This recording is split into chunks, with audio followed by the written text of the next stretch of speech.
सवाल पूछ रहे हैं सुधांशु जी, आप इसका जवाब दे दीजिए, क्योंकि ये घुमा फिरा कर सवाल वही पूछेंगे आपसे। जवाब नहीं मिलता ना। नाविका जी सिर्फ जलेबी की तरह सुधांशु जी भी बातें घुमाएंगे। अभी आप बिल्कुल घुमाते हुए बात चलिए, अब आप रुकिए, सुधांशु जी जवाब दे रहे हैं, रुक जाइए। चलिए कोई बात नहीं। सुधांशु आप सुनिए, आप जलेबी की तरह नहीं। अब मैं नाविका जी एक लाइन में सुई जैसा जवाब पूछ रहा हूं। बताइए राहुल गांधी ने कितनी डिफेंस की पार्लियामेंट्री कमेटी की मीटिंग अटेंड की? जवाब दीजिए। फिर मैं जवाब देता हूं, बिल्कुल सुई वाला, सुई तरह पूछ रहा हूं। बोलिए। अगर भारतीय जनता पार्टी, अरे बताइए ना, जवाब सवाल नहीं होता। बताइए ना। जवाब नहीं होता। अगर इतना ही सवाल मैं यही पूछ रहा हूं ना, गंभीरता समझ में आ गई। अगर आप अब मैं जवाब भी दे देता हूं। होता है बिल्कुल नहीं, अब मैं वही जवाब दे देता हूं। अब मैं बता रहा हूं कौन सा वेपन यूज हुआ, किस वेपन पे क्या हुआ। आप कहेंगे कौन सा प्लेन यूज हुआ, फिर कौन से प्लेन पे गोली लगी ये बताइए। तो फिर आप कहेंगे कल के दिन कौन सा टैंक यूज हुआ, कौन सी बख्तरबंद गाड़ी यूज हुई, कौन सा मिसाइल यूज हुआ, कौन सा ड्रोन यूज हुआ। कल के दिन आप कहेंगे कितनी गोली चली। ये क्या संसद को जानने का हक है? नहीं है। ये पब्लिक कंजम्पशन की चीज नहीं है। यह सिर्फ ऑपरेशनल कंजम्पशन की है कि कौन सा वेपन यूज हुआ, किस मोड से यूज किया गया, किस लॉन्चिंग व्हीकल से यूज किया गया। यह कोई पूछ रहा है तो मैं बहुत साफ कह रहा हूं, कोई जलेबी नहीं घुमा रहा हूं, सीधी बात कह रहा हूं। वो देश के कॉन्फिडेंशियल डॉक्यूमेंट्स और कॉन्फिडेंशियल सेंसिटिविटी को पब्लिकली एक्सपोज करना चाह रहा है। मैंने बिल्कुल स्पष्ट कह दिया। कोई अगर ये पूछता है कि मुझे बताइए कि मिग यूज हुए, कि सुखोई यूज हुए, कि रफाल यूज हुआ और उसमें किस डायरेक्शन में क्या यूज हुआ, बिल्कुल साफ हमने कह दिया, बहुत स्पष्ट। और यही तो बात है। और प्रियंका जी, यही बात है कि आप सवाल घुमा फिरा कर वही पूछना चाहते हैं। विरोधी दल क्या चाहते हैं? एडवांटेज पाकिस्तान हो जाए, एडवांटेज जो इंडिया के पास है वो दूसरी तरफ चली जाए। और यही सवाल पब्लिक भी पूछ रही है। नरेश सिंह का पटना से सवाल है, ट्रंप के मध्यस्थता वाले बयान पर जो लोग मोदी सरकार पर अटैक कर रहे थे, अब यूक्रेन रूस की स्थिति को देखकर क्या लगता है ट्रंप की कही बात को गंभीरता से लिया जाना चाहिए? मोहन दिल्ली से भी यही सवाल पूछ रहे हैं। विपक्ष का रिएक्शन देखकर क्या ये नहीं लगता कि ये लोग पहले दिन से यही इंतजार कर रहे थे कि कब भारत माने कि उसके कितने फाइटर जेट गिरे और कब इन्हें राजनीति करने का मौका मिले? जवाब दीजिए प्रियंका जी, पब्लिक के सवाल। 2014 से एक बड़ी अनोखी परंपरा शुरू हुई है कि जब भी विपक्ष कोई सवाल सत्ता पक्ष से पूछता है, पाकिस्तान के गोद में खेल रही वाली भाषा जो भी सुधांशु जी ने इस्तेमाल की, वही भाषा विपक्ष के लिए इस्तेमाल होती है और बार बार गद्दार होने का तमगा दिया जाता है। चलिए आज पोल खोले ही जाए कि असल गद्दार देश में है कौन? कौन पाक प्रेम में लिप्त है? कौन पाक के साथ, पाक के गोद में खेलता है? 1947 देश जब विभाजित हुआ, एक देश का टुकड़ा जिन्ना लेकर के अपने साथ गए, पाकिस्तान बना लिया। जिन्ना लेकर के गए लेकिन अपना जिन्न यहीं पर छोड़ दिया। जिन्ना का जिन्न जब 1980 में इनकी पार्टी बनी सुधांशु जी की, मुंबई में इनका अधिवेशन होता है। उस अधिवेशन में 20 लाख का खर्च आया। विनय सीतापति जी की किताब में मेंशन है, जुगलबंदी Modi before, BJP before Modi में 20 लाख का वो खर्च कहां से इनको मिला था? जिन्ना के नाती ने नहीं प्रोवाइड करवाया था। उसका कर्ज चुकाने के लिए अडवाणी नहीं गए पाकिस्तान, वहां जाकर के आज भी बीजेपी के वेबसाइट पर मेंशन है। अभी भी जब जिस वक्त मैं इनका ये पढ़ रही हूं प्रेस रिलीज, आज भी उनके वेबसाइट पर मेंशन है कि अडवाणी जी ने कितनी बेहतरीन बातें जिन्ना के लिए इस्तेमाल की। जैसे कि कुछ लोग होते हैं जो इतिहास में थोड़ा सा निशान छोड़ करके जाते हैं, कुछ इतिहास बनाते हैं। जिन्ना जैसे लोग इतिहास बनाते हैं। लास्ट लाइन है, my respectful homage to this great man. Gandhi के हत्यारे को पसंद करने वाले लोगों को जिन्ना ग्रेट ही नजर आएंगे। और इतने में कर्ज अदा नहीं हुआ तो मोदी जी बिरयानी खाने छुप करके पाकिस्तान गए। जब हमारी सेना पूर्ण रूप से मजबूत थी, पीओके को हम हासिल कर सकते थे, क्यों सीज फायर करवाया गया? आज भी देश वही सवाल पूछ रहा है। और अगर इस सवाल को पूछने के लिए हमको गद्दार कहा जाता है, तो देश में वही गद्दार है सबसे बड़ा, जो सेना के लोगों को, जब चीफ, सेना के एयरफोर्स के चीफ सवाल उठाते हैं कि हमारी स्क्वाड्रन शक्ति घट रही है, हम 40 से 32 पर आ गए हैं क्योंकि समय पर हमको जेट्स नहीं मिल रहे हैं, ट्रेनिंग जेट्स नहीं मिल रहे हैं, तो उन्हीं पर सवाल खड़ा कर दिया जाता है। इनके विधायक कहते हैं पठानिया जी कि सेना के जो वायुसेना के लोग हैं वो सो रहे थे, वो नालायक लोग हैं। ऐसी तो भाजपा, ऐसे लोगों को तो भाजपा ने पाल रखा है। इनके स्वर और पाकिस्तानी सुधांशु जी, प्रियंका जी को पब्लिक के सवालों का जवाब नहीं देना, लेकिन वो बिल्कुल आप ही से सवाल पूछना चाहेंगी, आप जवाब दे दीजिए।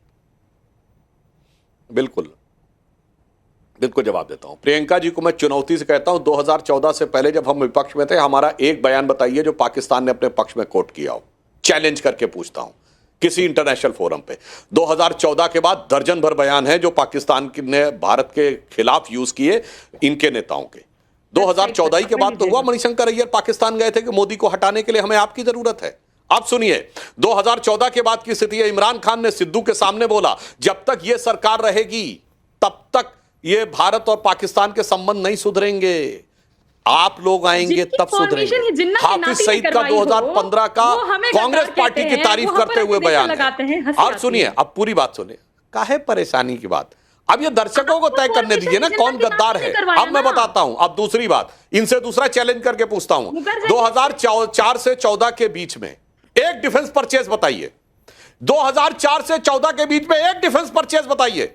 सिर्फ वीआईपी, अगस्ता वेस्टलैंड हेलीकॉप्टर और टेट्रा ट्रक, 10 साल तक कोई डिफेंस की खरीद नहीं हुई। अब तीसरा जवाब देता हूं, AK एंटोनी देश के रक्षा मंत्री थे, उनका संसद के पटल पर दिया गया बयान है कि चाइना बॉर्डर के ऊपर कोई इंफ्रास्ट्रक्चर नहीं होना चाहिए, यह हमारी बरसों से स्थापित नीति थी। अब बताइए गद्दार कौन है। चाइना बॉर्डर पे हमारी सारी सड़कों के प्रोजेक्ट इन्वायरमेंटल क्लियरेंस में रोक रखे गए थे। अब मेरे विचार से इस बात का जवाब दे तो समझ में आता है। और दूसरा ये बता दें कि डिफेंस प्रोडक्शन कितना था 2014 में और अब कितना है। डिफेंस एक्सपोर्ट कितना था 2014 में, अब कितना है। कितनी डिफेंस की कंपनीज इनलिस्टेड थी, अब कितनी है। ये बताइए, मिसाइल बनाने वाला देश एसॉल्ट राइफल नहीं बना रहा था, वाह। सैटेलाइट बनाने वाला देश हवाई जहाज नहीं बना रहा था। इसका जवाब चाहिए मुझे। और रही बात जिन्ना की, पॉइंटेड सवाल तो मैंने भी आपसे पूछा था, जनता का सवाल भी आपसे पूछा था। पॉइंटेड सवाल का जो आपने हशर किया प्रियंका जी, अब आपके पास तो कम से कम कोई स्टैंड नहीं है कि आप पॉइंटेड सवाल पर इशू बना सकें। लेकिन अभिजीत अय्यर मित्रा, मैं आपसे पूछना चाहती हूं, स्ट्रेटेजिक मामलों के हिसाब से अगर आप देखें तो ये प्रियंका जी बार बार सवाल उठाती हैं, सीज फायर क्यों, और ट्रंप ने ये करवा दिया। आप कम से कम एक पर्सपेक्टिव तो दे दीजिए। अगर हम सीज फायर नहीं करते तो जो हमारे अचीवमेंट्स थे, जो ऑब्जेक्टिव्स हमने अचीव कर लिए थे, उसके बाद भी अगर हम युद्ध जारी रखते तो भारत को क्या प्राइस पे करनी पड़ती। और दूसरी बात, जो लोग सीज फायर नहीं कर रहे हैं, यूक्रेन और रशिया, इजराइल और पैलेस्टाइन, उनका इस वक्त विश्व में क्या हाल है और विश्व जा किस तरफ रहा है। देखिए नविका जी, हमारे जो युद्ध के जो ऑब्जेक्टिव्स थे वो बहुत साफ थे। पहले तो हम युद्ध में जाना नहीं चाहते थे, हम बस टेररिस्ट कैंप्स को बॉम्ब करना चाहते थे। किसने युद्ध शुरू किया? पाकिस्तान ने शुरू किया। उसके बाद हम पर हमला करके in retaliation for bombing those terrorist camps, ठीक है। उसके बाद हमको जो करना पड़ा हमने किया, ठीक है ना। अब सीज फायर का जहां तक ये उठता है, किसने सीज फायर का भीख मांगा? उन्होंने कॉल करके भीख मांगा, उनके डीजीएमओ ने हमारे डीजीएमओ को कॉल करके मांगा। किसने जाके ट्रंप पे दबाव लगाया? हमने तो कोई दबाव नहीं लगाया था, हम तो बहुत चुपचाप से बैठे थे, बोल रहे थे कि जब तक ट्रंप मुंह ना खोले हमारे लिए बहुत अच्छी बात है। तो ट्रंप से मुंह ही किसने खुलवाया? अब तो सब कुछ पता है कि ये स्टीव विटकॉफ का जो ट्रंप का स्पेशल काउंसिल है, उसका क्या पाकिस्तान के साथ बिजनेस संबंध है, आर्मी के साथ क्या संबंध है, तो सब कुछ उन्होंने ही करवाया। यही सीज फायर वाले जो आधे इनके जो पक्ष के हैं, जो सीज फायर क्यों किया बोल रहे थे, वही दूसरे आधे तो उसी दिन बोल रहे थे D escalate now, D escalate now, D escalate now. इधर आधे पैनल के जो हमदर्दी हैं ट्विटर पे, उन सब का मैं ट्वीट अभी प्रोड्यूस करूं डी एस्केलेट नाउ करके, ये सब उन्हीं को फॉलो करते हैं। और अमीक जमाई, मैं आपसे पूरी रिस्पॉन्सिबिलिटी से पूछती हूँ, क्या हम चाहते हैं कि यूक्रेन और रशिया जैसी स्थिति यहां भी रहे? क्या हम चाहते हैं कि पैलेस्टाइन और इजराइल वाली स्थिति भारत में भी रहे? क्या हम वाकई यही चाहते हैं? नहीं, देखिए, हम सिर्फ इतना चाहते हैं कि एपीसी साहब जो हमारे एयर चीफ मार्शल हैं, जो बातें उन्होंने गंभीर उठाई हैं ये सीधे सीधे हमारे रक्षा मंत्री साहब के ऊपर जाती है, आदरणीय राजनाथ सिंह जी के ऊपर। और मैं जानता हूं कि सुधांशु त्रिवेदी जी के लिए आज ये शो बहुत भारी शो है। मेरा ये मानना है कि आदरणीय राजनाथ सिंह जी बहुत ही एफिशिएंट डिफेंस मिनिस्टर हो सकते थे अगर उनको काम करने का मौका मिलता। आज इतना बड़ा सवाल एयरफोर्स के हमारे चीफ मार्शल उठा रहे हैं। भाई देखिए, आज जो हम क्रेडिट ले रहे हैं भारतीय जनता पार्टी के लोग, क्रेडिट आप इसलिए ले रहे हैं कि एयरफोर्स हमारी लड़ी। एयरफोर्स के पास जिस तरह की बातें सामने आ रही हैं, ये पूरा 140 करोड़ लोग जान गए हैं। अब आप किसी को बहका नहीं सकते कि मोदी जी पे हमला, मोदी जी को सवाल उठा रहे हैं। भाई ये बताइए कि आपने हमारा डीआरडीओ, आपने हमारा एचएल, क्या ये बात सही नहीं कि वहां पे निजीकरण का कार्यक्रम शुरू किया गया? पहले हमारी फौजें डीआरडीओ को, एचएल को डायरेक्ट काम देती थी, अब वो प्राइवेट कंपनियों के साथ कंपटीशन में शामिल हो गई हैं। हमारी स्ट्रेंथ कम है, हम देश के लिए बात कर रहे हैं। प्रियंका बैठी है, हम मुल्क के लिए बात कर रहे हैं। फिर गोल गोल जलेबी बना दी है। लेकिन सुधांशु जी, अमित जमाई ये पूछना चाहते हैं कि defence minister real defence minister है या नहीं? मोदी जी का सवाल बीच में क्यों आता है? मैं समझ गई, आपकी राजनीति में समझती हूँ, सुधांशु जी भी समझते हैं। सुधांशु जी जवाब दे रहे हैं। नहीं, राजनीति साफ है कि प्रधानमंत्री नरेंद्र मोदी ने किसी को काम नहीं करने दिया। विदेश मंत्री खुद, रक्षा मंत्री खुद, मतलब क्या है?